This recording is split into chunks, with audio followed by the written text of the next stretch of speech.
गंदे शब्दों का प्रयोग करना, गंदे गंदे वीडियो देखना। बाहर दुनिया को जीतना बहुत आसान है बेटा, सबसे पहले आप अपने मन को जीतो। ऐसा क्यों हो रहा है कि तुम कुछ और करना चाह रहे हो पर दिन भर कुछ और कर रहे हो? सीधे शब्दों में आप समझो, आप अपने जीवन का जो कंट्रोल है, आप अपने जीवन का पूरा कंट्रोल एक शैतान को दे चुके हो। कलयुग के अंदर आप देखो, जितनी भी बुरी शक्तियां हैं वो अब दिखाई नहीं पड़ती। आप जीवन में सफल होना चाहते हो, इसका जवाब हाँ है या ना है। ऐसे राक्षस हैं जो आपकी जिंदगी आपसे लेना चाहते हैं, ऐसे राक्षस हैं जो आपका लक्ष्य, आपका सपना, आपकी सोच, आपका परिवार, आपका भविष्य सब आपसे छीनना चाहता है। जो आपका मन होता है ना, वो बहुत चंचल होता है और आपका मन ऐसा होता है जैसा एक नवजीवित पशु हो। जो छोटा सा घोड़ा पैदा होता है ना, वो इधर उधर भागता रहता है, उसे सही दिशा नहीं मिलती है और उसे लगातार सिखाया जाता है कि तुझे सीधे दौड़ना है, जब बाधा आएगी तो तुझे कूदना होगा, पर वो घोड़ा सीख नहीं पाता, वो इधर उधर भागता रहता है। जिस तरह से एक नवजात पशु का दिमाग होता है ना कि इधर उधर भागता रहता है, ठीक वैसे ही आपका मन होता है। आप देखो, जितने भी लोग सबसे ज्यादा महान बने हैं, उन्होंने अपनी इंद्रियों पे काबू किया है, अपने मन पे काबू किया है। बाहर दुनिया को जीतना बहुत आसान है बेटा, सबसे पहले आप अपने मन को जीतो, अपनी इंद्रियों को जीतो, अपने ऊपर कंट्रोल लेके आओ। जब तक आपके जीवन का कंट्रोल दुनिया के पास है, तब तक आप कुछ नहीं कर पाओगे। सबसे पहले अपनी लाइफ का कंट्रोल लो, take back the control of your life. ऐसा क्यों हो रहा है कि तुम कुछ और करना चाह रहे हो पर दिन भर कुछ और कर रहे हो?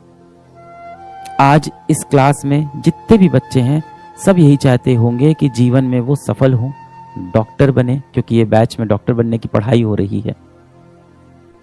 पर ऐसा क्या है कि आप दिन भर वो काम कर ही नहीं रहे हो जिससे आपको आपका लक्ष्य मिले? सीधे शब्दों में आप समझो, आप अपने जीवन का जो कंट्रोल है, आप अपने जीवन का पूरा कंट्रोल एक शैतान को दे चुके हो, जो अपने हिसाब से आपके जीवन को चला रहा है। अगर सच में तुम्हें जीवन में सफल होना है, और अपने माँ बाप के लिए क्यों, अपने लिए जीवन में कुछ करना है, अपना नाम बनाना है, अगर अपना नाम रोशन करना है। मैंने एक दिन कहा था कि माँ बाप नाम रख देते हैं, पर नाम बनाना बेटे या बेटी का काम होता है।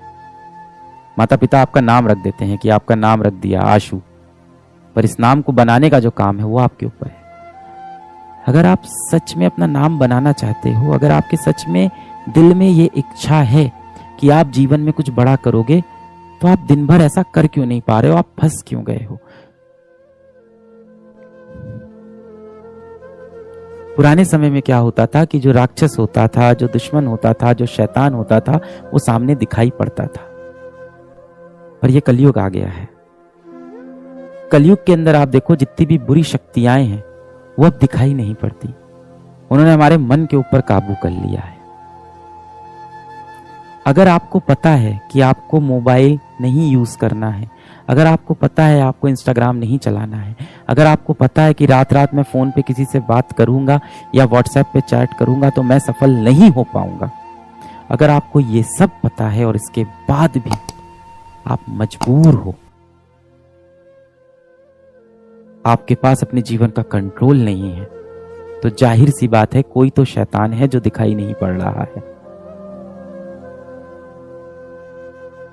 कोई साइंस नहीं लगेगी इतनी बात पता लगाने में, कोई साइंस नहीं लगेगी। आप जीवन में सफल होना चाहते हो, इसका जवाब हाँ है या ना है।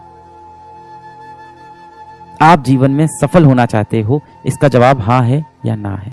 आप अपने माता पिता को एक अच्छी जिंदगी देना चाहते हो, इसका जवाब हाँ है या ना है। आप एक अच्छा घर खरीदना चाहते हो, इसका जवाब हाँ है या ना है। आप देश में हर किसी की सेवा करना चाहते हो, इसका जवाब हाँ है या ना है। आप एक अच्छे व्यक्ति बनना चाहते हो, इसका जवाब हाँ है या ना है। इन सभी का जवाब हाँ है, पर आप कर नहीं पा रहे हो, क्योंकि परेशानी सच में बड़ी है।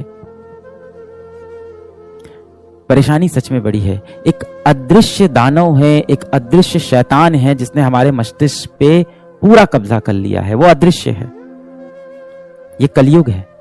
वो जो दानव है, वो जो शैतान है, वो सामने दिखाई नहीं पड़ेगा। और ये शैतान इंसानों द्वारा ही बनाया गया है। आप पुराने समय में देखो, जितने भी राक्षस बनते थे वो भगवान से ही आशीर्वाद लेके बनते थे।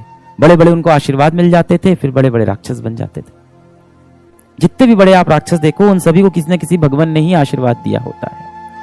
आज के समय में जो कलयुग के राक्षस हैं, उसको इंसान ने बनाया है।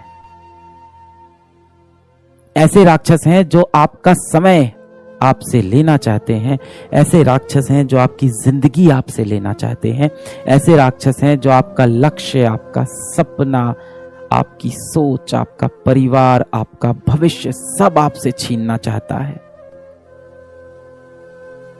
वो राक्षस आपके मोबाइल फोन के अंदर है।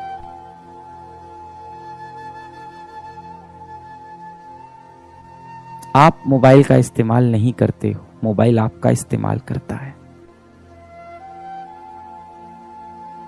आज इस सेशन के बाद में हाथ जोड़ना भगवान श्री कृष्ण के सामने, भगवान श्री राम के सामने, जिस भी भगवान को आप मानते हो, जिस भी धर्म के हो आप। हम भारतीय हैं, हर धर्म की इज्जत करना हमारे संविधान में लिखा है। आप जिस भी धर्म के हो बेटा, जिस भी भगवान को आप मानते हो, उनके सामने हाथ जोड़ना, सच्चे दिल से माफी मांगना अपनी गलतियों के लिए, एक अच्छा इंसान बनने का संकल्प लेना, और ये क्रिया हर शाम करना शुरू कर दो। अभी हुआ क्या ना कि कलयुग के अंदर क्या हुआ कि पढ़ाई के नाम पे भगवान पे विश्वास ना करने को पढ़ाई समझने लगे लोग, कूल समझने लगे, अपने आप को एजुकेटेड समझने लगे लोग। माँ बाप से बदतमीजी से बात करने को एजुकेटेड समझने लगे हैं लोग।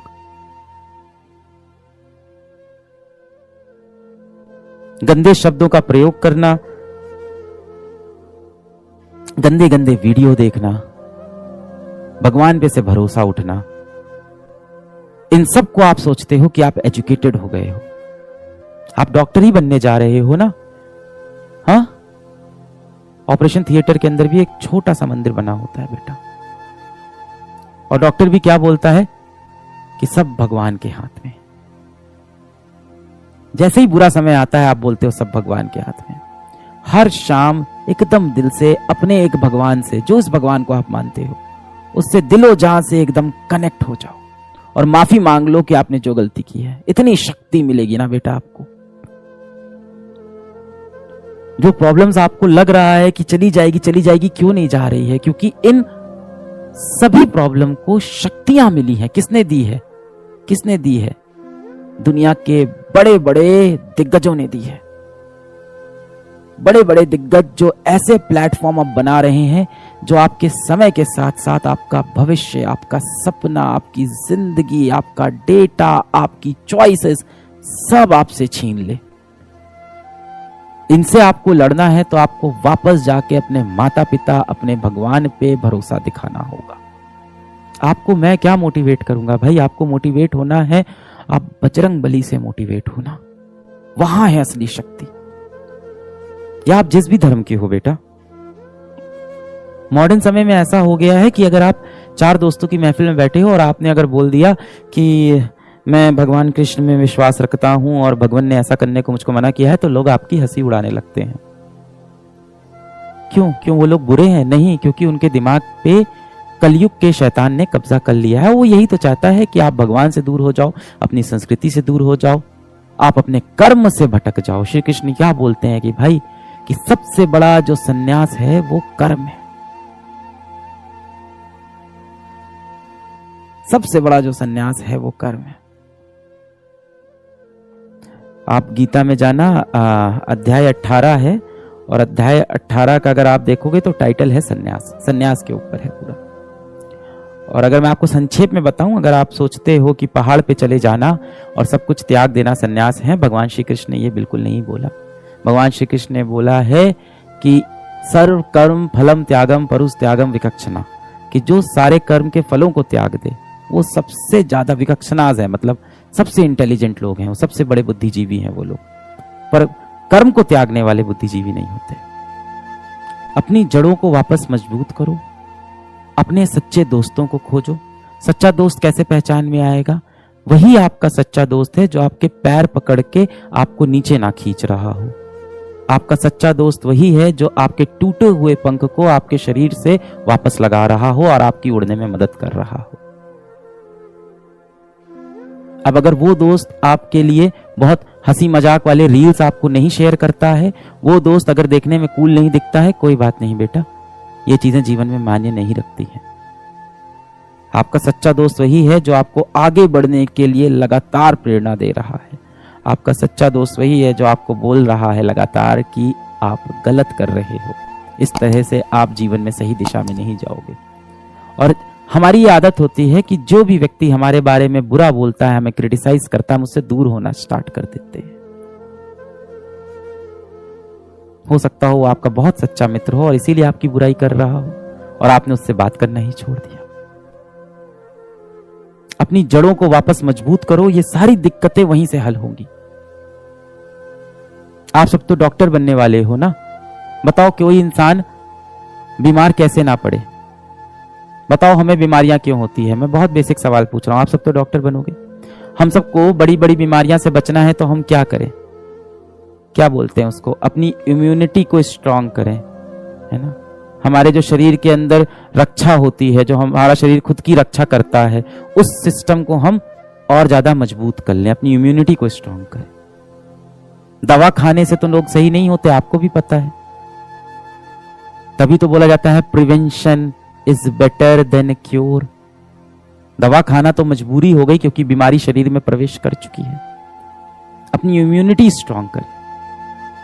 अब आप मुझसे आके रोज टैबलेट मांग रहे हो कि सर कुछ दवा दे दो जिससे मेरा ये सारी बुरी आदतें मेरी जीवन की छूट जाएं और मैं एक बहुत अच्छा व्यक्ति बन जाऊं और जीवन में सफल हो जाऊं। तो मैं आपको दवा दे दूंगा। दवा का असर क्या होता है? कितने दिन रहता है? 1 दिन, 2 दिन, 1 हफ्ता, 1 महीना।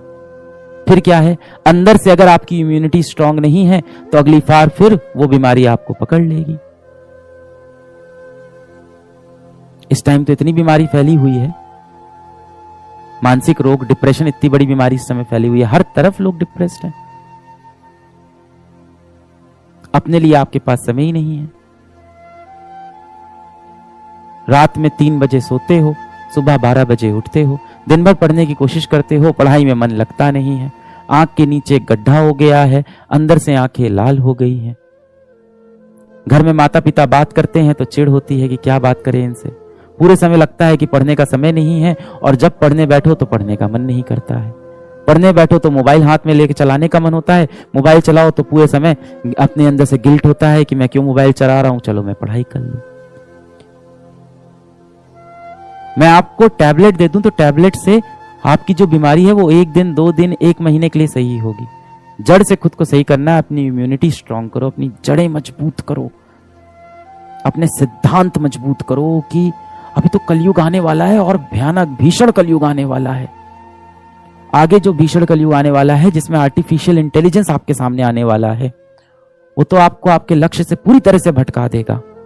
मान लो किसी इंसान को बॉडी बनानी है तो 2 तरीका होता है, आपने भी सुना होगा, मैंने भी इंटरनेट पे ही सुना है बॉडी बनाने का। एक तो होता है आप अखाड़े में जाओ, वजन उठाओ, है ना, आप खेत में जाओ, हल चलाओ, ये सब तरीके होते हैं अच्छा मजबूत शरीर बनाने का। या कई लोग जिम जाते हैं, वो भी ठीक है, जिसके पास जो सुविधा है। और दूसरा तरीका होता है दवाएं ले लो, स्टेरॉइड ले लो। आपको पता है ना, दूसरे तरीके से इंसान मजबूत नहीं बनता है, पहला ही तरीका है और वो कठिन होता है। जिन लोगों के आप देखते हो शरीर इतने मजबूत होते हैं, वो 1 दिन, 1 रात, 1 महीने में नहीं बनते, सालों की तपस्या से बनते हैं। अब आप जीवन में जो बनना चाह रहे हो उसके लिए अब आपको तपस्वी बनना पड़ेगा। और ये मैं मानता हूं कि आपका समय मुझसे ज्यादा मुश्किल है। मेरा समय आसान था, हमारे समय में इतने शैतान नहीं थे। जब मैं बच्चा था तब हमारे पर्यावरण में इतने शैतान नहीं थे, इतनी बुरी शक्तियां नहीं थी, हम फिर भी अपने लक्ष्य को साध सकते थे, इतने डिस्ट्रैक्शन नहीं थे। अब बहुत डिस्ट्रैक्शन है। You are a generation that is cursed with technology and the only solution to fight with this technology is to get back to your roots.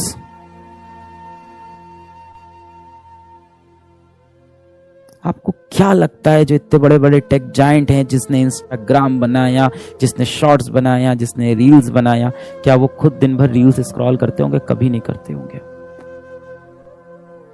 आपको क्या लगता है जो लोग वेब सीरीज बनाते हैं, ओटीटी प्लेटफॉर्म बनाते हैं, वो कभी उन पे अपनी खुद की मूवीज देखते होंगे? कभी नहीं देखते होंगे। पूरे टाइम ये देखते हैं कि हमने मासूम जनता को पकड़ के अपना कंटेंट दिखाया कि नहीं दिखाया।